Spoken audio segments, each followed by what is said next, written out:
E nós vamos falar agora do desafio do PT com os evangélicos, né? Todo mundo sabe que o Lula tem uma aprovação muito maior entre os católicos do que entre os evangélicos.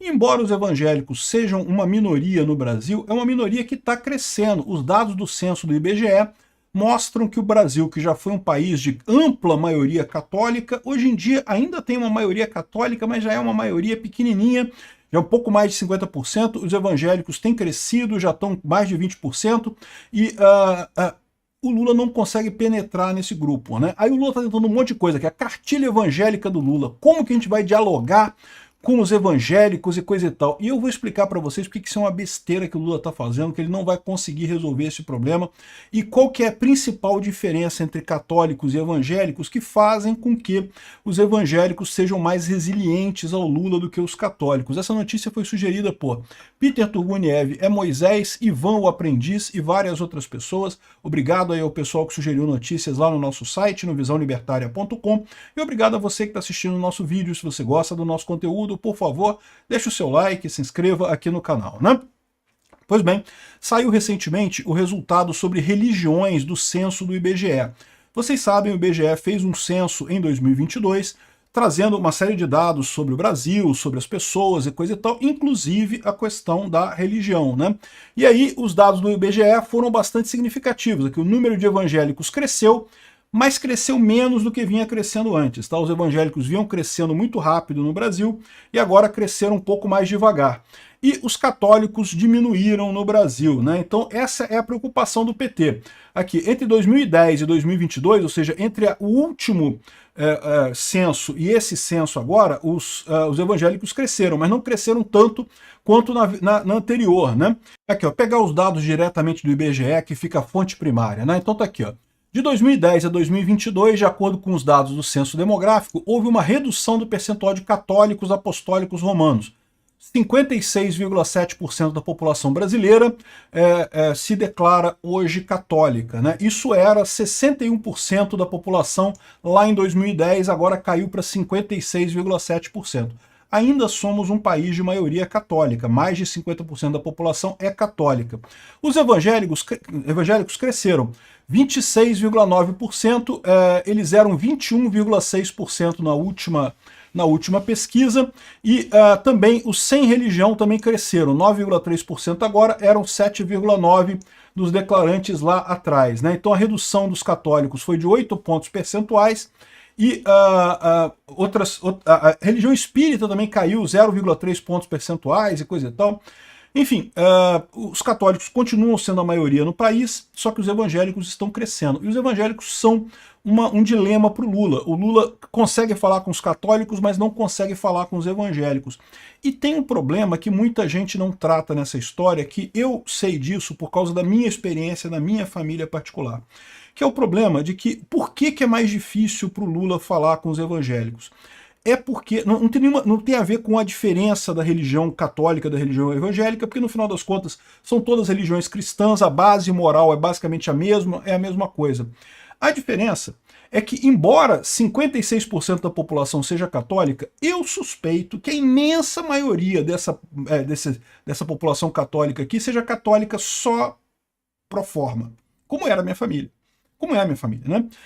Se alguém perguntar, eu sou católico, mas não é de verdade, não vai na missa, não lê a Bíblia, não corre atrás, não faz as coisas todas lá. É católico que vai em batizado, vai em casamento e pronto, e funeral, e fora isso não aparece na igreja. A imensa maioria dos católicos do Brasil, a minha visão é essa, posso estar errado, não sei se até eles fizeram a pergunta se você é católico praticante, né, católico que vai na igreja. Veja, eu sei que tem católicos que são católicos de verdade, que vão na igreja e coisa e tal. O que eu estou dizendo é que a maioria dos católicos, pelo menos da minha experiência, não é assim. Não vai na igreja, não corre atrás. Vai uma vez ou outra quando tem alguma coisa para fazer, mas na verdade não é.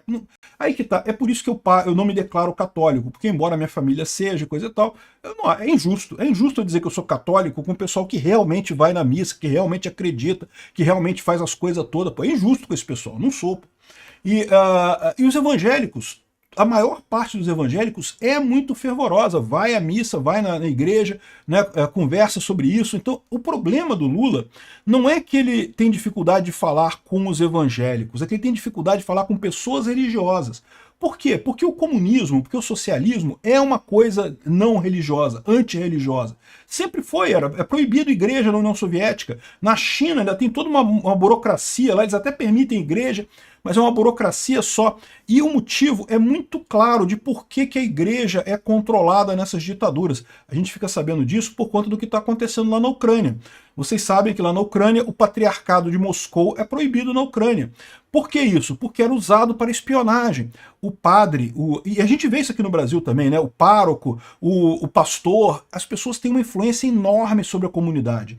Então o político tem um medo enorme da igreja, porque não deixa de ser uma esfera de influência que ele não tem controle direto. Então, nenhum ditador, e portanto ninguém da esquerda, porque toda a esquerda é baseada no conceito de ditadura, ninguém gosta de igreja, não vai muito nesse negócio, não favorece esse tipo de coisa. Chegaram a proibir igrejas em vários lugares, a China só aceita se ela puder escolher as pessoas que estão lá, né? A igreja lá na Ucrânia, a principal igreja da Ucrânia, a Ucrânia tem judeu, tem muçulmano, tem católico, tem igreja católica na Ucrânia, mas a principal, a maior parte da população é a chamada ortodoxa, né? E a religião cristã ortodoxa, ela é diferente da católica no sentido que não tem um papa só, né? Aqui os católicos todos são ligados a um papa só. A cristã ortodoxa, você tem alguns patriarcados, então seriam papas separados, né? E aí você tem, por exemplo, o patriarcado de Kiev, o patriarcado da Ucrânia. Esse pessoal continua operando na Ucrânia. O que foi proibido lá na Ucrânia são a igreja ortodoxa com o patriarcado de Moscou. Por quê? Porque o patriarcado de Moscou fazia espionagem, né? Esse é o problema. A igreja tem um poder sobre o povo muito maior do que o pessoal, que os políticos gostam, né? Os políticos adoram quando é a igreja que apoia eles. Quando não apoia eles, os políticos não gostam, porque sabem que existe uma força política muito grande por trás da igreja, no final das contas, né? A igreja, naquele ponto que eu falo para vocês, né? É a última milha da ação política. Nós aqui que discutimos as ideias políticas, o canal meu, que é um canal que, em última análise, discute política e coisa e tal, a gente trata muitos temas, é verdade, mas no final das contas, a gente não chega nas pessoas que não estão interessadas em política. Tem uma grande parcela da população que simplesmente não interessa. Esses assuntos que a gente discute aqui, não, que tem que ser assim, privatização, não privatização, fazer isso, liberalismo econômico, não sei o que lá. Esses assuntos todos, a gente se interessa por isso, mas tem uma parte da população que não está nem aí para isso. E o que acontece? Como é que você chega nessas pessoas? Como é que você convence essas pessoas a votarem? E existem várias maneiras, por exemplo, aqui nas comunidades no Rio de Janeiro, você tem tipicamente o líder comunitário que fala muito bem com esse pessoal, você tem, em todos os lugares do Brasil, você tem pessoas que são pessoas influentes ali, que conseguem convencer as pessoas a, vamos votar, vota em fulano, não, fulano é gente boa, vota nele que é legal, é bacana e coisa e tal. E uma das pessoas que faz esse papel é o pastor, ou o padre, ou o religioso daquela religião. Isso é muito importante, né? O religioso tem uma força muito grande. Então, o problema do Lula, o Lula está fazendo até aqui, ó, cartilha evangélica, olha que linda aqui, ó. Cartilha evangélica, diálogo nas eleições, ele está falando aqui, ó, como facilitar o diálogo, né? Uma coisa que eles falam óbvia aqui, lembrar que religião evangélica, aliás, diferente tanto da ortodoxa quanto da católica, a religião evangélica é ainda mais descentralizada, são várias igrejas que têm, é lógico, todas elas são cristãs, todas elas acreditam em Cristo, têm uma base moral comum, mas têm ensinamentos, têm posições diferentes sobre vários temas no final das contas. Então, muito mais do que a igreja ortodoxa, né, a gente que é católico está acostumado com um padre, um papa só que manda em tudo. A igreja católica é extremamente homogênea se comparada com essas outras igrejas, né? A evangélica não, tem um monte de igreja, cada igreja é de um tipo, né? E daí o pessoal fala aqui que esse é um ponto, né? Você a diversidade, uma grande diversidade, coisa e tal, e valorizar a família, mas isso é um ensinamento cristão, não é só um ensinamento evangélico, né? Os católicos também. E aí, de novo, que eu entro com um problema que eu falo para vocês. Por que a esquerda consegue entrar na igreja católica? Ela não entra na igreja católica, ela entra entre as pessoas que se dizem católicas, mas vão na igreja de vez em quando, que não são católicos de verdade, não é o pessoal que acredita, que vai lá, que comunga, que não sei o que é lá. Enfim, então ele fala aqui um monte de coisa, valorizar a liberdade religiosa, não culpar os evangélicos pelos líderes evangélicos que você não gosta, deveria ser óbvio isso, né? Porque eu já vi muito esquerdista falando, não, porque o cara lá, o pastor Silas Malafaia, falou não sei o que lá.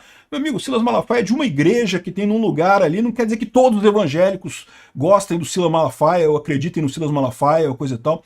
É lógico, tem alguma identificação, mas não quer dizer que é todo mundo a mesma coisa, né? Mas isso deveria ser óbvio isso, né? Mas, de novo, é o que eu falo para vocês, eles falam um monte de coisa aqui que no final das contas eu não vejo que... o que não fazer, não exagerar em falar de nome de Deus. Eu tô falando para vocês, o pessoal descobre, esse negócio de tentar se passar por religioso, é arriscado pra caralho. As pessoas que são religiosas mesmo, elas percebem isso, pô. Enfim, agora no final das contas, o problema do Lula com a religião evangélica é porque o pessoal da religião evangélica é religioso mesmo. Eu tô para te dizer que se fizesse uma pesquisa no Brasil para ver o quanto que o pessoal gosta do PT, pegando os católicos, mas só os católicos praticantes mesmo, aqueles que vão lá, que se comungam, que vão à igreja todo final de semana, pelo menos todo domingo, e se interessam pela igreja, estudam a Bíblia e coisa e tal. Se pegasse só esse pessoal, o Lula também não teria popularidade. O problema é que eles pegam o pessoal que não está nem aí para religião. Aí realmente nesse pessoal o Lula não tem problema, o Lula consegue mais votos e coisa e tal.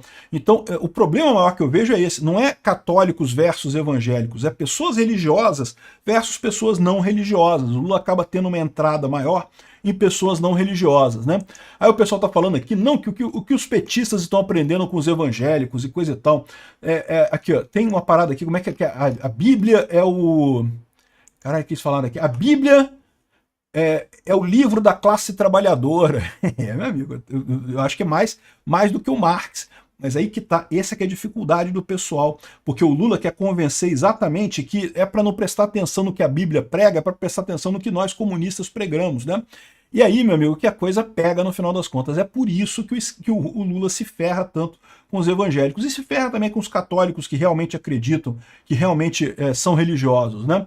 Então isso daí, boa sorte pro Lula. Agora, a igreja evangélica continua crescendo, tá? Cresceu menos nesses últimos anos, mas continua crescendo muito.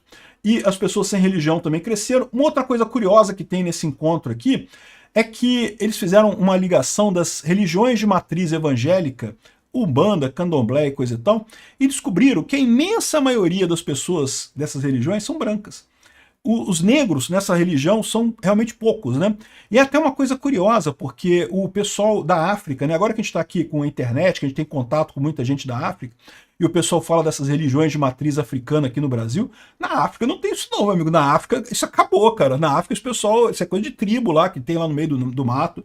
Você tem católicos, você tem cristãos, você tem evangélicos, você tem muçulmanos, tem um monte de coisa lá na África. Tem judeus, tem um monte de judeu ali na Etiópia, em outros lugares ali da África. Agora, ter religião de matriz africana é só aqui no Brasil mesmo. Isso é moda de gente branca, rica, metida a espiritual, a ter coisa, conexão espiritual e coisa e tal. Aí fica falando esse negócio de Oxum, Ogum, não sei o que lá, como é que é os caras lá, sei lá o que, de 7 portas, não tem um negócio de 7 estradas, sei lá, eu não entendo essas porra não. Enfim, no final das contas, é isso que acontece no final das contas, coisa de gente branca, olha que coisa, quem diria, né? Religião de matriz africana, no final das contas, é coisa de gente branca no Brasil. Previsível isso.